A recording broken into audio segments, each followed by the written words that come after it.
Hi, this is Jiezan, the prior at SokukoJi Buddhist Monastery. Sokuzan offers these talks without expecting anything in return. If you value these talks and would like them to continue, please visit our donate page at www.sokukoji.org. Thank you. Observing, which is what I always say, the basic teaching that I'm promoting here is to observe. Shikantaza is observing what this is. And that comes and goes and gets larger, gets smaller, gets lighter, gets darker, and so on. Constant change, fluctuation. The tendency of the mind is to fixate, to protect an imaginary person. We want to have a reference point. Are we doing okay? Is this good? Does it work? Is it a good thing or a bad thing? We'll have these little conversations with ourselves. So if you're observing doesn't fixate. So if you're actually observing, you won't latch onto anything. And especially the way I teach this is not about developing a really good meditator or becoming more and more aware. That's just, I'm going to use the fancy word there. No, I'm not. I've decided not to swear. I'm going to say that's just stupid. How's that? No, it's not. It's some people teach that way. If you're learning Shikantaza, if you're not Shikantaza, but perhaps Shikantaza, but if you're learning mindfulness awareness practice or Shamatha Vipassana or Shine and Locked Tongue is the Tibetan for the same thing. It's about creating a meditator and then slowly developing panoramic awareness. To me, having done that for decades and taught that in the Shambhala tradition, I didn't really come to a decision about it. I just stopped teaching it and started practicing Shikantaza. And then eventually I started teaching Shikantaza, which means sit down, hold still, watch what moves. Simply put, that's the instruction. Eyes open, all the senses are open, just receive. And that way you personally get to actually look at whatever's moving in your mind stream, and that is your object of meditation. And it may go this way, it may go that way, it may get brighter, darker, it may rattle around a little bit, it may cause some frustration. Just observe, because as soon as you lock down on anything with an idea, opinion, anything at all, fixation, and that the investigation, or shall we say the observation, stops because you started to look at what you think it is. You started to actually look at your concepts. Just a way of talking about it, probably not looking at anything. So what is being emphasized is just observe what comes and goes. Watch it. It's like watching birds, like watching fish, like watching clouds. Nothing holds still. And if something in your mind is holding still, well, just watch that then. But it's probably fixation. There are literally hundreds of meditation teachers that will tell you the opposite. Go there. I'm not trying to keep you here. This is not a prison. This is not a cult. You don't have to do this. I even say often, do something else. You see something else? Don't listen to me. I'm not here to convince you. I will not guarantee anything to you. To me, that's disrespectful to someone to guarantee something so they can work with your little guarantee. This may be a totally devastating to your consciousness, to your ego. It probably will be. How can you get ready for that? I don't know if you can. But you can use the three jewels: the teacher, the teaching, the community, the Buddha, the Dharma, the dog next door. Part of our Sangha. He just kind of jumps in the middle of it. Everything is part of this. There's nothing to keep out. That doesn't mean that we open the door and let all the neighborhood's squirrels and raccoons run in. No, we keep some kind of a boundary. We have some kind of a situation where we have forms that are not obeyed but are observed. So we come in, we hold still, sit down, hold still, watch the mind come and go. We need a structure, we need a form. It's been around for 2,500 years. I don't need to invent my own religion. But how I teach this may not be how it's taught other places. I teach out of what I'm looking at, not what I was taught. I taught out of what I was taught. Sounds kind of tautological, isn't it? If I taught out how I was taught, then I would just repeat what I was told and then wonder if I was getting it right. I'd have to check with my teachers to see if I was doing this all right. If you realize your true nature, you don't have to check with anybody. Because you're beyond right and wrong. I'm not saying you don't see painful and pleasurable. You see it, but you see those are not two separate things. And if you see it, the kind of confidence that comes up, talked about in a relative way, is unconditional. It has no conditions. Because you're not separate from anything. You're not separate from your own life. You're not separate from your own death or the life and death of everyone. It's not some romantic feeling. I am so wonderful. I feel at one with everyone. I love everyone. No, I don't. Quite often you piss me off. Yes, I'm looking at you. No, I'm not looking at.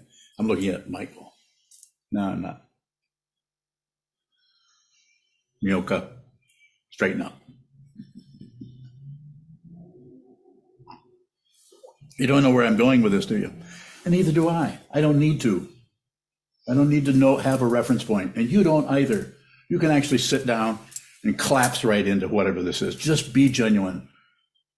Stop being pretentious about everything. This doesn't mean that you're going to erupt and break the windows out and jump off the roof. It doesn't mean that you're going to have outflows out of what you are receiving as inflows from your karma, from dependent origination, from the totally impersonal activity of relative truth, coming and going, showing up, getting large, getting small, getting warm, getting cool, getting sharp, getting soft. Just observe that. This is the nature of consciousness. It's not about a person. But it will feel like that for a long time until you realize who you are, until you realize your true nature is beyond all of this. You have no position. And if a position shows up and it looks like you have a position, then look at that. Don't necessarily, oh, I can't have a position. That's fixation.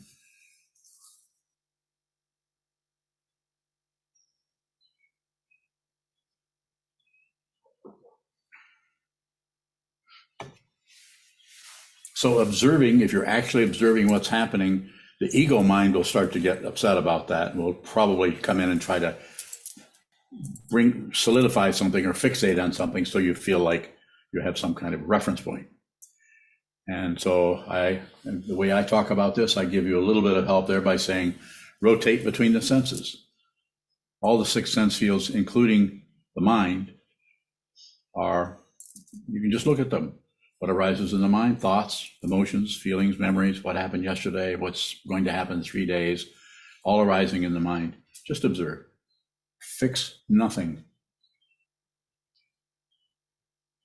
When I say stay in your senses, I'm not saying maintain it. I'm saying, how does this feel? How does this taste? How does this smell? Whatever that is, don't go beyond or add on to whatever arises in the mind with your ideas about it.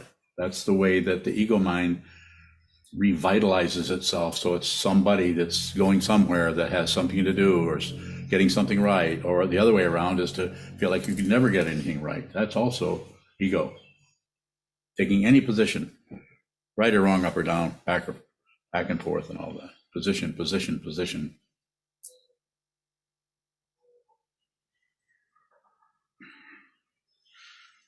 So that's the way you will know if you're sitting still, sitting symmetrical. There's another instruction that I give.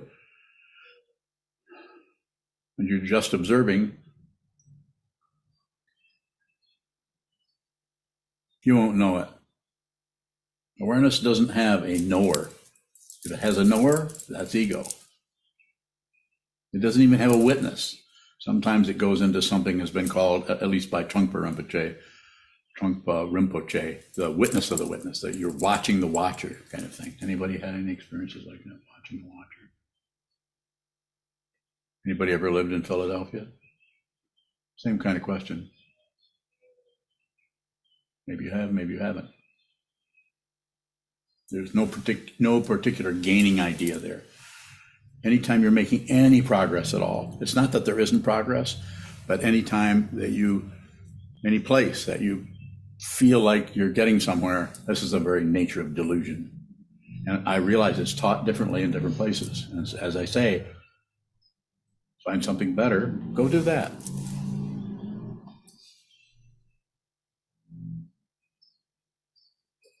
Another way you can work with this is ask me questions about this, and don't hold back. If you see something, feel something, understand something about this, we just lost Susan. I'm sure Susan hasn't lost Susan, but we did.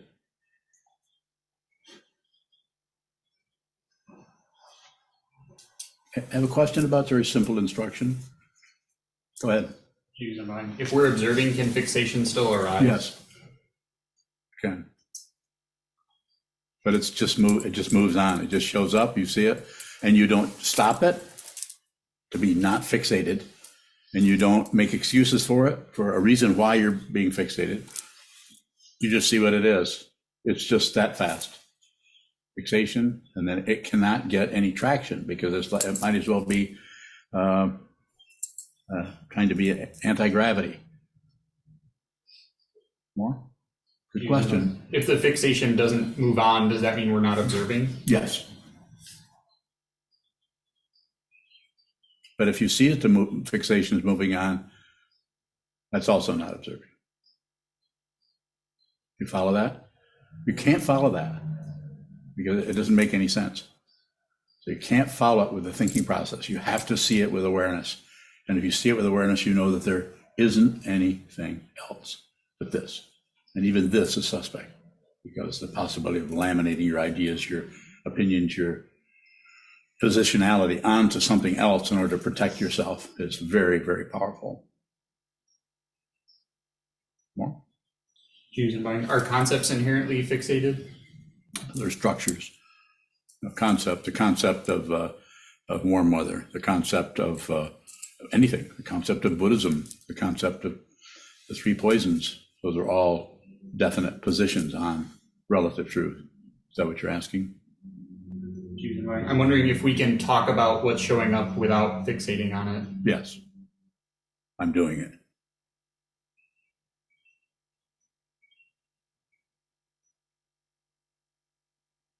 So how can I say that and you not just do what I'm talking about? Do you know?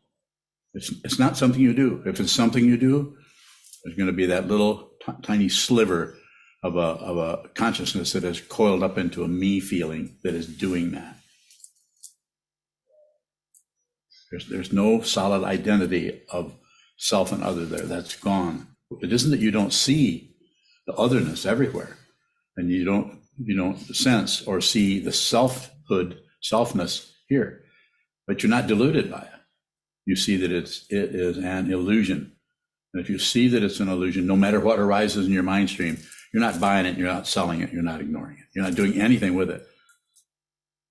You are living, and even though there's a physical form here, your presence is not dependent on a physical organism anymore.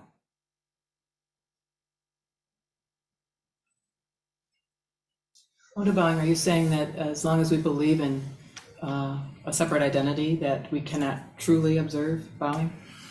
As long as there's a belief that you're somebody going somewhere, and there's all kinds of versions of that. Everyone's going to do this a little bit differently. If a person has a tendency to be more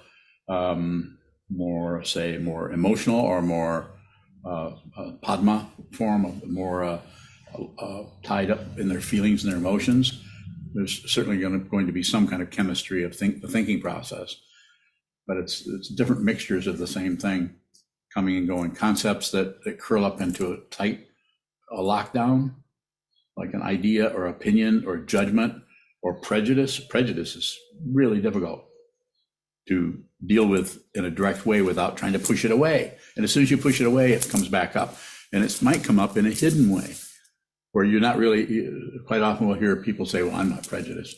The very nature of prejudice is to think you're not prejudiced against anything, whether it's against people of a different skin color or people of a different culture or heritage. More? So then when we're on the cushion, when we're still on the path, we're watching what moves. Is it not possible to observe? What does he want to know? As long as we believe that there is a separate identity, we can't truly observe. Is that? But eventually the consciousness itself, slowly over time through training, stops supporting or fueling the separate identity through pushing, aggression, through pulling, passion. And of course, there's all kinds of ways of talking about passion and aggression. There's all kinds of aggression that isn't just somebody picking up a club and hitting something. There's aggression that is very, very sneaky that people do with smiles on their faces and with concepts that totally justify hurting someone. We're just trying to help you. Sometimes we do that with children. This hurts me more than it does you. Have you ever had that happen to you? With one of your parents knocking you across the room? Don't answer that question. Do we get to the end of that question? So when we're on the cushion, we are sharpening awareness. Yes. But that's not the same thing as observing. Following. Is that correct? Following? By watching what moves, you're observing. But as soon as you close down on something with ideas or judgments or anything, anytime you lock down on it, you can have a daydream and be sharpening your awareness.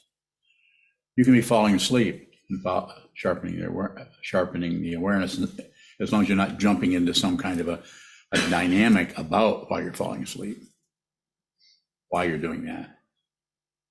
And again, that's not wrong. That also sharpens the awareness if you're just watching the movement. But if the movement is providing you or any consciousness with some kind of identity of someone who is watching, someone who is not successful, someone who's meditating very well, it feels very blissful, someone else who's not meditating so well, because they're just full of thoughts. Any position you take on any of that is a form of fixation. So we have to see the fixation as we meditate. We have to be aware that we're locking down and watch that. If you try to stop locking down, that's the very nature of samsara, circularity, is wanting things to be different. So what you're training yourself to do is receive whatever shows up. That doesn't mean you accept it. I'll never use that word. And if I do, you should point it out to me. Hey, but you weren't going to say accept. But I probably will use it in the next 10 minutes. If you accept, it creates an aspect of consciousness that is an acceptor, someone who is just accepting. Sometimes we'll even say, well, I'm just trying to accept things. Ego. Be with all things. Can't even do that. So that practice is seeing how you can't do that. That's the awareness part of that practice. You cannot succeed at being with all things because there are no things. There's just this. And it is outrageously vivid and unreal. It's so vivid. It's here. It's solid.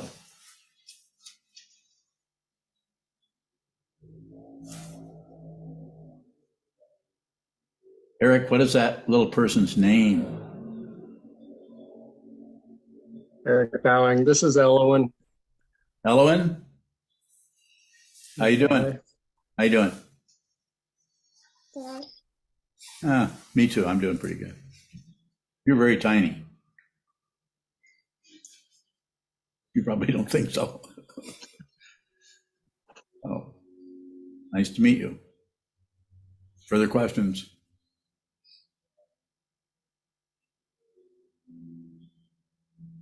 Bihong Baoing, when you say observe, we observe our Buddha nature too, along with our narratives, Baoing? Probably. You might not recognize it, but it's there. It's right in front of you. It might be covered up with your ideas, your convictions, your conclusions, your prejudice, me, and my stuff, my ideas, what I think, what I don't think, what should happen, what shouldn't happen, what's been done to me, what I've done for others that they're not grateful for. It's tiring. So just observe. When you see your Buddha nature, if you see your Buddha nature, it won't be anything but your Buddha nature. But the illusion is still there of the separation. You see the illusion and the Buddha nature at the same time. What was the name of your title? Of your title? Raccoons in the treetops? I don't know, what was it? I heard the observing. Observing is, what did I say, not fixation? Doesn't what? Fixate. Thank you. Observing doesn't fixate. So if you're actually observing, it's very fluid. I sometimes use an image of fish in a pond. They don't know what they're doing. That's like your thoughts. Your thoughts don't know what they're doing, but we add in the element of me, and then we watch our thoughts. And if we really start to meditate, we'll realize that thoughts are all over the place. Then we might talk to our meditation teacher and say, I can't stop my thoughts. And then the meditation teacher will say in probably the same squeaky voice, you're not supposed to. Really? Not supposed to stop my thoughts? No. You're just supposed to observe. Got that, Andre? Good.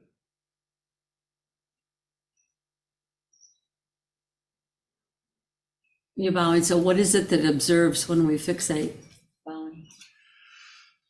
Well, consciousness is observing, except it is cloaked in a self that has opinions, ideas about what's right, what's wrong, what should happen, what shouldn't happen, and everyone has a different version of this, and that's why there's the illusion of personalities that are different.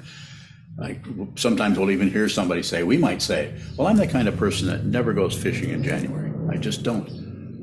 I don't like to dig through the ice. I'm the kind of person that I don't brush my teeth. I've heard that that's bad for you, so I just don't do that. And then the other person will say, well, how about that bad breath? What do you do about that? Say, I gargle in vinegar. God, I never thought of that. Where did you hear that? YouTube. I heard the same thing on TikTok.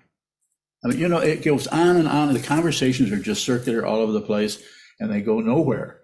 But the ego will feed off from that kind of a conversation with the illusion that you're actually having there's an other person that you're having an interchange with. This is just crazy. That bird is making more sense than most of our conversations because it's absolutely genuine. It's not that your voice isn't genuine. It's the backup area of the consciousness that thinks there's something right, something wrong. There is nothing to correct anywhere. I'm not saying there isn't horrible stuff happening in the world perpetrated by people who are suffering intensely, and the only way they can stop suffering is to make others suffer. And then they don't suffer because they're in charge. So therefore they can wipe out whole countries or kill people and justify it because, well, at least I'm trying to save the world or whatever they might be doing. Is that circular pattern that you just spoke about fixation? Say more. It was as if you had two conversations going at once between a couple of people. So when we get caught up in that circle, are we fixated? Yes, we're fixated on thinking that we're making sense, so that the other person is not. I need to talk to them about this, or they don't really understand my point of view here. We'll continually mix up stuff. Conversations are quite often. Sometime record your conversation with one of your friends or with anyone, and then listen to it later. Take it you've done that? Yeah. It's very painful to listen to some of the things you wish you hadn't said. Listen to, I probably shouldn't have said that. But maybe she didn't really hear me. I have a picture, I have a tiny cassette about this. What do they call those? Micro cassettes? I have a little micro cassette of my wife, Mary, who's long ago passed away. I think it was 1985. And it's sitting on my work table or something. And I keep thinking about, I will listen to that again. I don't want to. It'd be very painful to go back to that time. Because I thought I was right then. And it's painful to see what you're perpetrating onto other people by your so-called knowledge or insight or prajna or wisdom. But In your mind, I'm just trying to understand the process of observing what do you want to know? without fixation. You watch the fixation. That's why we do it. We watch, observe how, and it starts to feel, I'm not condemning you to anything, but we watch how we just get more and more caught in our structures and our emotions and our feelings. And eventually it starts to show up as fear, because we begin to see as we go along that we don't really know who we are or what's happening. If you think you do, then this is the very nature of samsara. Belief in a separate self who can get somewhere. Belief in a separate self who can win, who can lose, who can get ahead, who can enjoy themselves, who can be in pain. Just go on. All the polarities apply. Who can be jealous, who cannot be jealous. Who can be full of pride, who can be full of shame. Very rare to find someone who finds a middle way, which is the very nature of the teaching of the Buddha, is the middle way. Not too tight, not too loose. Been around for a long time. I'm really distracted by Eric's little person there.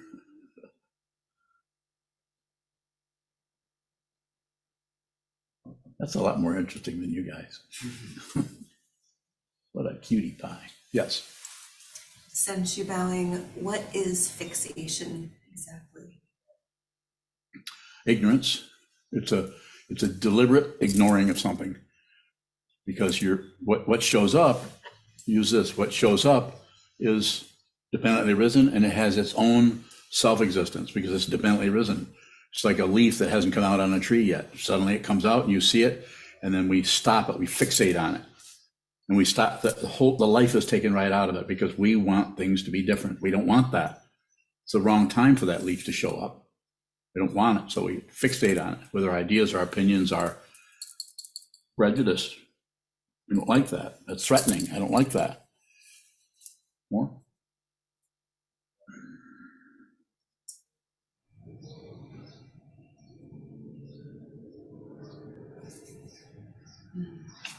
It's not coming up. Shoto? Shoto bowing. Is relative success fixation bowing? Well, it could be. If you have success, like you just built that altar for, we're going to talk about your altar, Robin. Is that okay? Okay. You just built that, and there was that one part that didn't work where the leg was crooked, and you got mad and ripped it off and started hitting the top of the thing and put those dents in it. And then you thought, well, that's going to make it look more antique. So by that time you were over being mad, and then you put it back on, and that's why those dents are in the top of that, Robin. No, that's untrue. None of that happened. But it happened in our mind. It happened as we talk about it. It happened. It's like listening to watching a movie or reading a book. People make things up. We're constantly making up this world all the time. We're inventing all this stuff. Our relationships, everything is incredible. The only way you can see this that I know of, and I'm not saying I have a corner on anything, is to see that everything you look at is empty of what you think it is. This is a teaching of the Buddha. It's not just some old guy here making stuff up. And you can see this yourself. You can see that it is empty of your perception of what you're receiving. It's not what is there, because what you're actually receiving, and I can say it very simply, but you have to see this. It's not an opinion about it, or it's not a conclusion about it. It's not even a concept about it. It's a way of pointing at it using concepts. You're not separate from anything. The worst horrible criminal in the world is your heartbeat. It would have to be. It would have to be that way. But that criminal, that terrible person who was inflicting whatever on somebody else, that's how they get rid of or escape their fear, their hell realm, by blaming others, sometimes with more than just a finger. It's powerful stuff. And what are we all doing here? We have an inkling that that's probably the case. Having read a few lines of wisdom, maybe from the Buddha, maybe from one of the lineage holders down through the centuries. And we're here because we want to understand this more deeply using sitting practice of meditation. There's nothing to join here. This is not a particularly a cult. You don't have to stay here. There's nothing to obey. There might be a whole lot to observe, but nothing to obey. Further questions? Go ahead. Shadow bowing. Is producing or creating things fixation, bowing?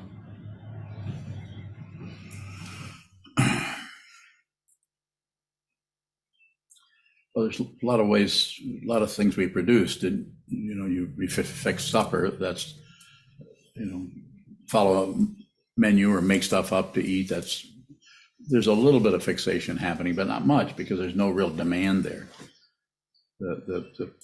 So that's fluid. You're fixing some salad, you're moving here, and that's done, and now you need to get some help doing this, or you have to run back to the store because you need butter for this, and all you have is olive oil, and that can't be used. And I'm just making things up, but it's that kind of thing. So it's creative. You're with it. You're not threatened by anything.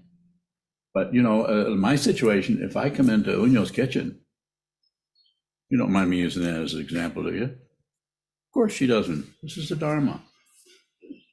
Everybody in there's grinning. She doesn't want anybody in the kitchen when she's trying to fix something. I can't come in and say, "Can I help you?" No. It's kind of like that. Leave. So what do? I'm very lazy. Didn't want to help anyway. I knew she would kick me out of there. I would get to go take a nap, which I did.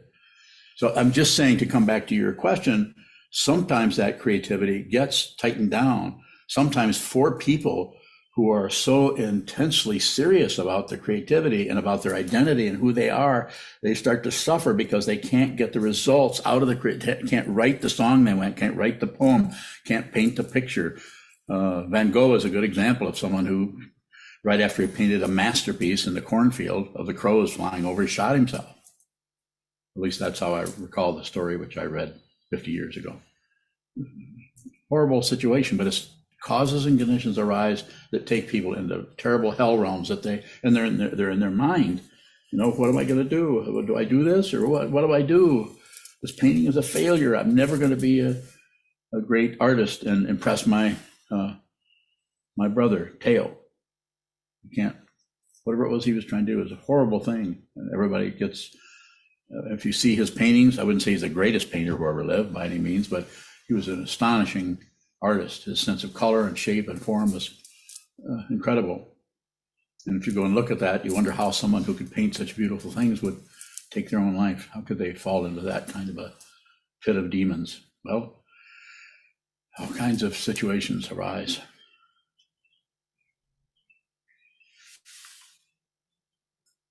Elizabeth Lonoff says there's a theory that Van Gogh was shot off the cushion.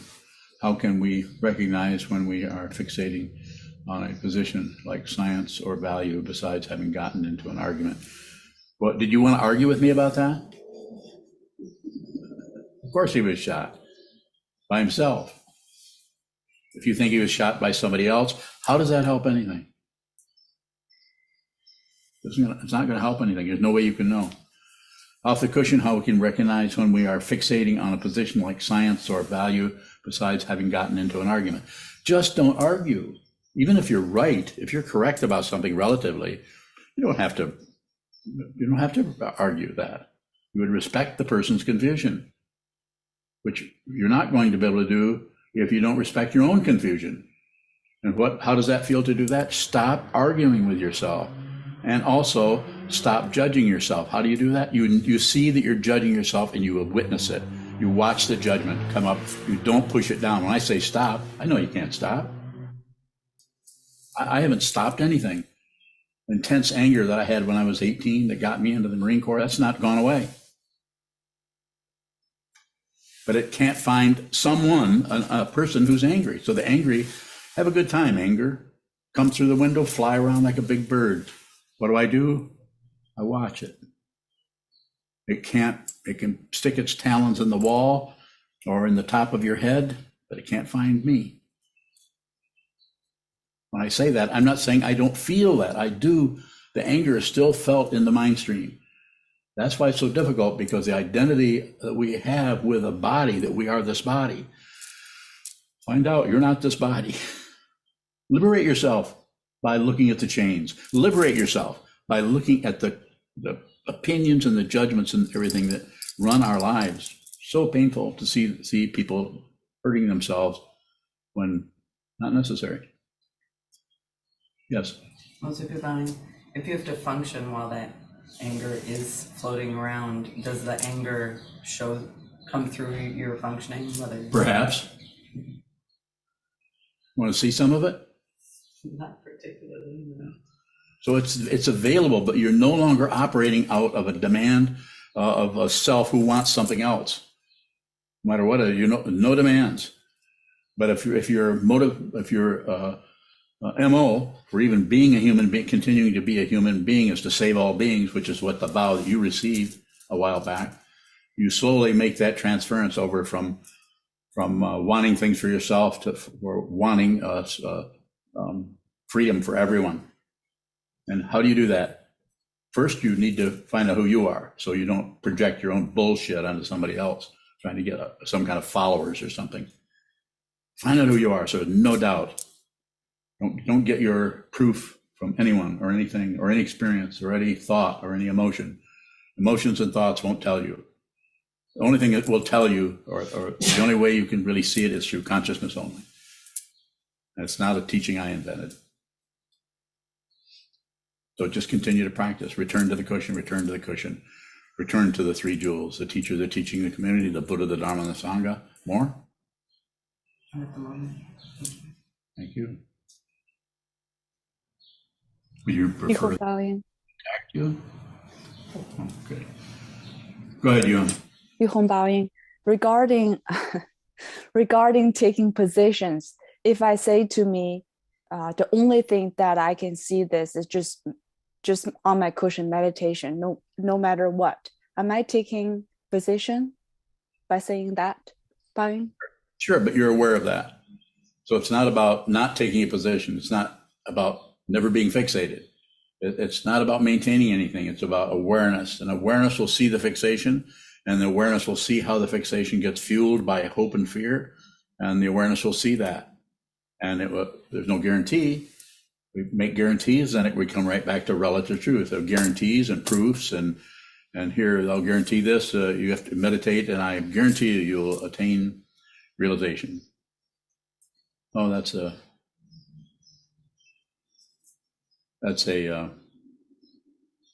about trying to control people or get people to do what you want them to do, or join your crew or join your community. More, Yuheng? Yuheng Baoying, yes. And how can we see the Buddha nature then? Baoying. Continue. It's like a mountain. If you're going into the darkness or you're going up a mountain, you don't know what's next. So you need someone, you need a teaching. You need a teacher, you need a teaching, and you need a community. Those three, you do away with any one of those if you can, and it's going to be more difficult to see, because then it's much more easy to delude yourself in you're getting somewhere, or you might even be awakened. You might be realized and just haven't realized that you're realized, but you're starting to realize you're realized because people are starting to listen to you when you talk about reality and stuff. I'm looking around for any takers.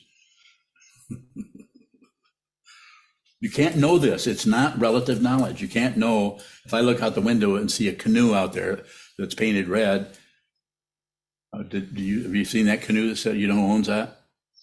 Who owns that canoe out there? I do. Is there a canoe out there? I don't know.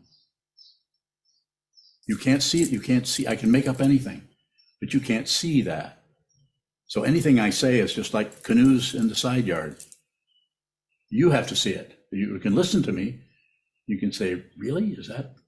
Can I actually see this myself? Like, I'm encouraging Yuheng, yes, continue, return to the wall, return to the teaching, whatever teaching, the 30 verses of Vasubandhu, the works of Dogen Zenji, things I might have said. Doesn't have to just be me. There's all kinds of Dharma teachers out there. They all teach in different ways. I teach in a very specific way that comes out of what I'm looking at. When I look in your face, I look in anyone's face here, the teaching changes slightly to address the confusion I see in front of me in the form of any one of you. And I don't have to know you for very long to see it. Why am I laughing? I'm laughing because I know you're free. I know you're liberated. You don't. So therefore you'll torture yourself.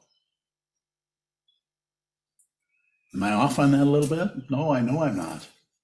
How do I know? Because I've been there. I'm still there. I never left anything to go somewhere else. It's always this. It's this. It's perception only.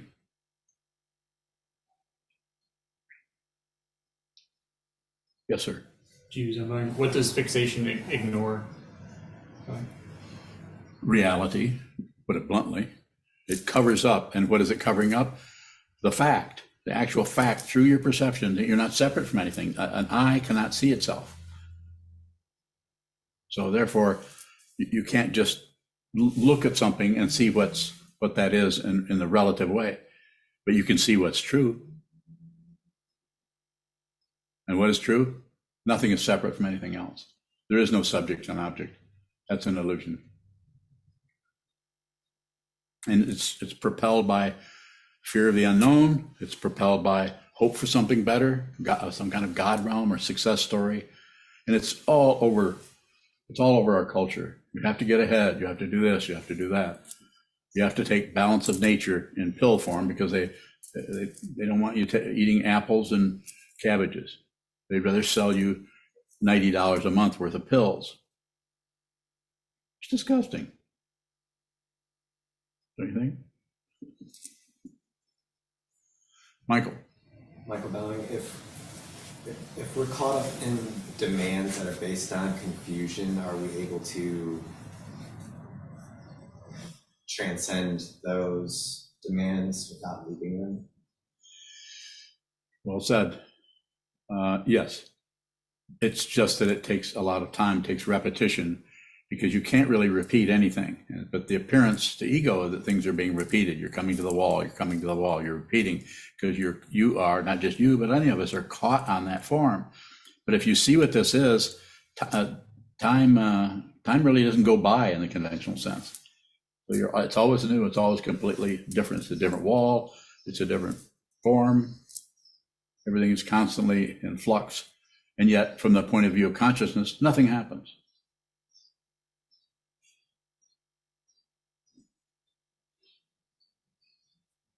Yes, sir. Shadow bowing.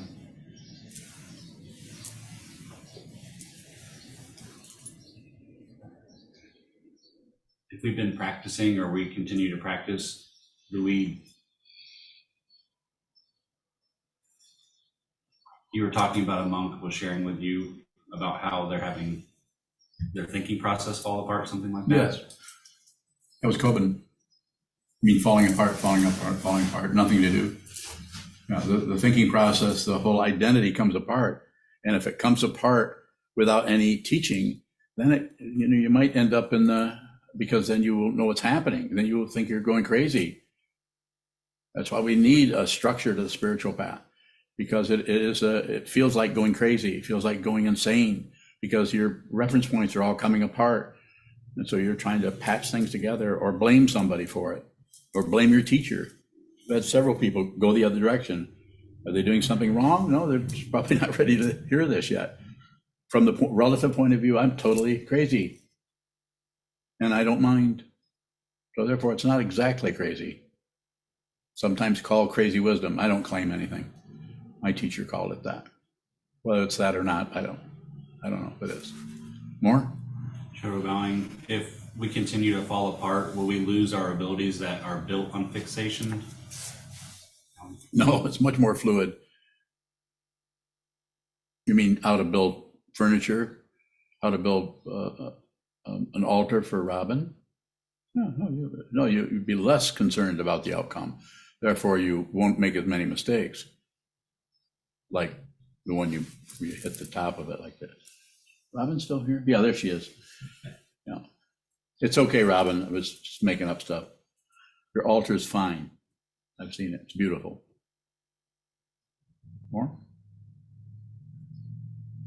Beyond bowing. Hearing your response to that question, or the first one he asked, had me wondering, is the spiritual path what you fall apart into? Into that? You don't fall apart into you. If you're going to use that kind of a dynamic, you fall apart as everything. You can't. What used to be an identity somewhere in this area here, is gone. There is no identity. There's no one here. These words are coming out of what I'm looking at. By looking at you, you tell me what I need to say. And that way I know what you're ready to hear. Some people are ready to hear it, and some people aren't. And if you're not ready to hear it, I'm not likely to badger you with it. What I might badger you with is, the fact that your last name used to be Badgerow. But now you don't have a last name anymore because you now have the name Biyun. What is your private name? Koji. That's private. Don't tell anyone. Yeah, go ahead. You can tell me. What is it? Koji. What's Cochise? Cochise? How dare me do that? Cochise. Is it Kochi? What's that mean? Fragrant earth. Fragrant earth. Wow. That's pretty romantic, isn't it? Fragrant earth. Fragrant. You wouldn't wrinkle up your nose. Have you noticed if you smell a flower, you wrinkle up your nose, even though it smells good? I haven't noticed that. What was your question? As I heard you respond to Shodo, I was just wondering if the spiritual path is something that you fall apart into as you go. If there's a falling apart, which Kobin talked about, it's your idea of who you are and what the world is just comes apart. And yet not everything is still there.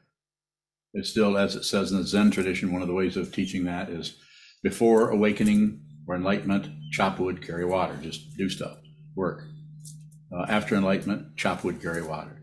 It's like nothing happened, but it's like nothing happened. So that's why that teaching is there, so that it will help you not look for something else, because chop wood, carry water, that is awakening.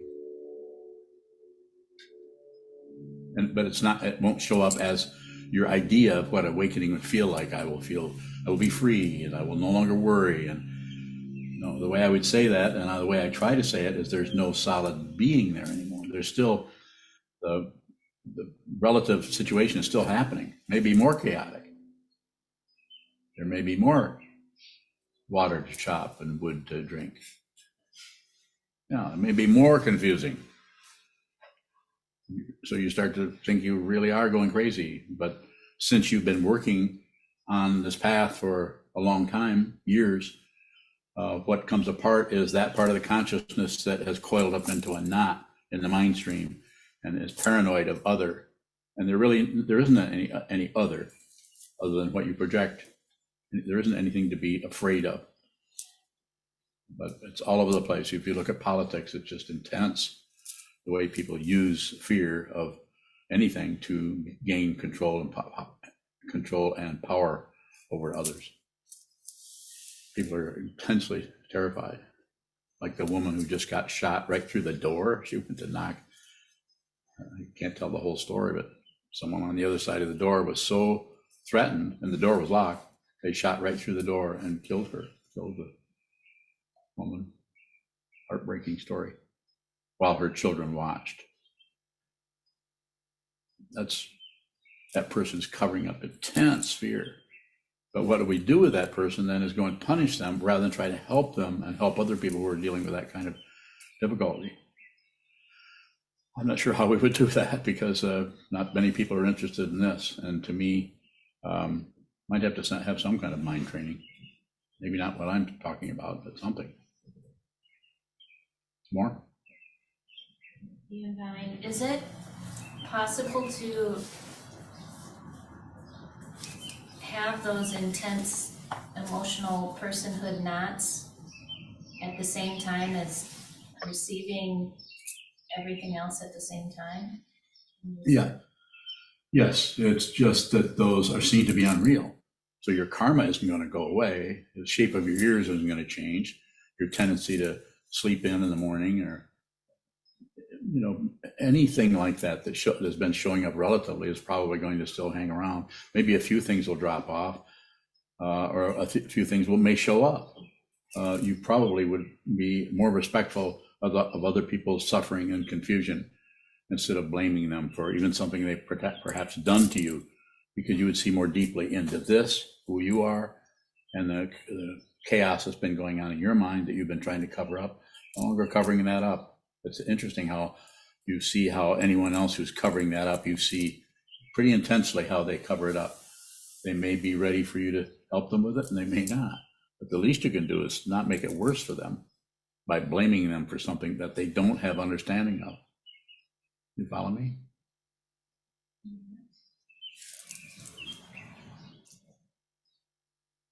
Navid bowing.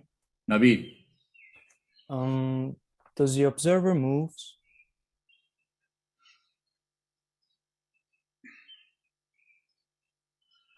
I think there's some movement happening there.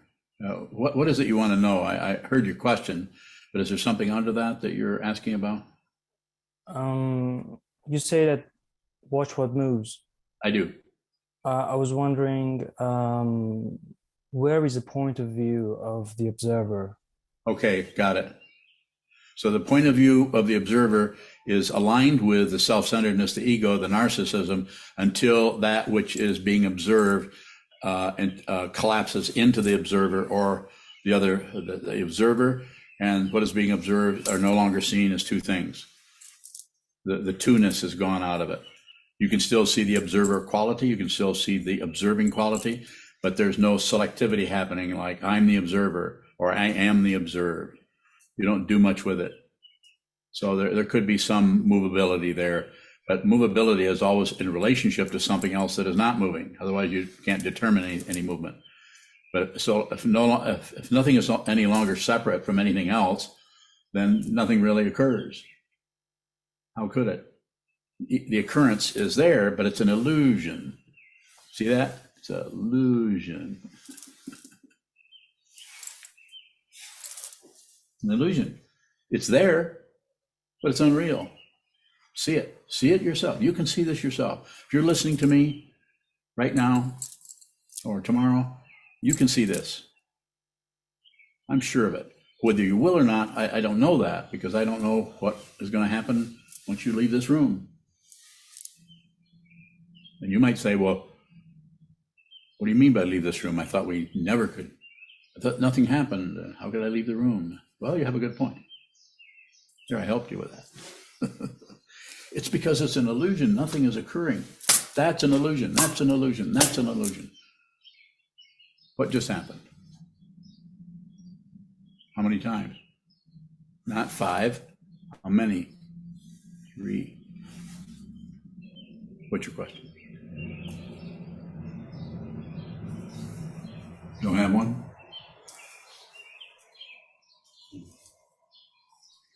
Bowing. Shoto has taken quite a while to come up with this question. So I think I'm going to let Shoto talk, and then Yuang, I'll come back to you. Go ahead, Shoto. Shoto bowing. When you say it's an illusion, is there something real that's contrasting? Bowing. Something real that's contrasting? No, once you see that it's an illusion, then even the illusion is a teaching form. It doesn't mean that it's an actual illusion. Is that helpful? No, what is happening here, by the way I'm responding to this, is you can't take a position on it. You can't. If you take any position, that's the very nature of illusion. So if you take a position that everything is an illusion, then that's illusory. Any good chemical engineer ought to make mincemeat out of me, but they aren't here tonight. I don't see any of them. Let's see, Chisho's here, but he's got his screen blank, so he's probably taking a nap. No, he's not. I spoke too soon. It's the polarity of it that tricks us, because we're caught on thinking that something is true and something else is false, and it's both real and unreal. There's both a reference point and no reference point. So if you try to say everything is an illusion and try to make it live up to your idea of illusion, then that's just more misunderstanding that can lead to circularity, can lead to suffering, can lead to warfare. Go ahead, please. Shoto bowing. Is that position that everything's an illusion, is that nihilism? Bowing. Yes, if you fixate on it or demand that that's this is the truth. Some teachings of Buddhism in the past have kind of anchored themselves in certain viewpoints instead of seeing that anybody's interpretation of Buddhism is Buddhism. It might not be the Buddhism you want to practice, but without all of those, Buddhism would come apart. It needs Buddhism, the very teaching of awakening. Is the idea that something is sleeping and needs to wake up. And if you think things are sleeping, then you're wrong. See how easy it is for me to say that? But you can challenge me if you have the wherewithal or acumen or whatever the fancy word. What is that other one? The other really big long word that's really. Shisho, give me a Sanskrit word so I can stop Shoto in his tracks. Chakrut. What is it? Chakrut. Chakrut. How was the pronunciation? Chakrut. That's good. Good. What did I just say? Bullshit. Huh? Bullshit. Bullshit. Uh-oh. The Dharma talk is starting to go down. Yes, Chakrut. At least it was in Sanskrit. Is there a final question from anyone that I can help you with something?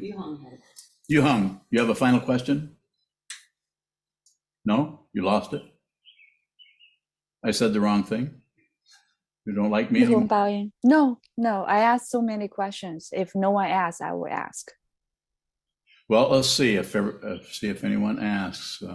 Dr. Mark is going to ask a question about the fundamental nature of reality. Mark Bowing, you make it just a separation between not two, and that doesn't mean we're all one. Yes. I'm not sure I understand that. So the not two is a traditional way of just what is called a via negativa. In other words, you use the negative to produce something. So just using a negative way of saying it's not two, but if you say we're all one, then it aligns itself with the intentions of that which thinks it's one, and that's the ego. So to say not two allows a lot more spaciousness around that. That way the consciousness can go in and say, and be kind of befuddled by the two-ness that is obviously everywhere. It's not two. But if you say they're all one, we can kind of get on board with that and say, yeah, we're all one. I feel it here. It's Chakrut. Thank you. You're welcome. I got you. Thank you. You got it. Good. I thought you would. Thank you all for coming together and asking questions and listening to this Dharma talk. Thank you so much. Sangha means a lot to me, and I couldn't do this without your support. So thank you so much for your help. Please continue to help us if you can.